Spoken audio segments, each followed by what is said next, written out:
ஆணா, பெண்ணா, திருநங்கையா நான் யாரு அந்த இவரோட காமெடி வருவேன். சந்தானம் சாரோட காமெடி. அதெல்லாம் வந்து நான் பல வருஷமாவே எனக்குள்ளார அந்த கேள்வி இருந்துட்டு இருந்திருக்கு. அது ரொம்ப காமெடியாவே நீங்க சொல்றீங்க. ஆனாலும் அதோட பெயின் என்னன்னு புரிஞ்சுக்க முடியுது. அதெல்லாம் நம்ம வாழ்க்கையில கிடைக்கல அப்படின்றது ஏதாவது இல்ல அது சின்ன வயசுல நமக்கு இருக்கும்.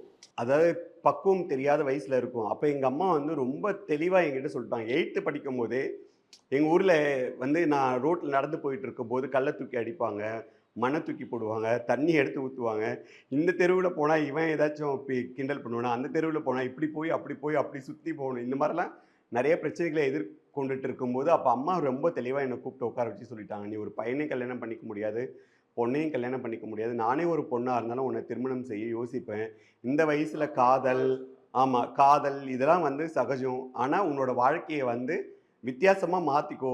வேற ஏதாச்சும் மாத்திக்கோ அப்படின்னு அம்மா சொல்றதுக்கும், என் கூட படிச்சுட்டு இருந்த ஒரு பையன் முருகன் அப்படின்னு சொல்லிட்டு, அவனுக்கு டைரக்டர் ஆவணும்னு. இப்ப என்ன ஹீரோவா வச்சு வச்சு அவன் கதை சொல்லுவான். அப்ப எனக்கு தோணுச்சு, இந்த ஊர்ல நம்ம இவ்ளோ அசிங்கம், அவமானங்கள அ அ எதிர்கொள்றோம்ல. நம்ம ஒரு அப்பதான் இந்த டிவிலாம் வர ஆரம்பிச்ச டைம். அப்ப சீரியல்ஸ்லாம் வர ஆரம்பிச்ச டைம். அப்ப எனக்கு வந்து ஒரு நடிகர் ஆயி இங்க வரணும் அப்படின்னு ஒரு ஆர்வம் அப்ப தோணுச்சு.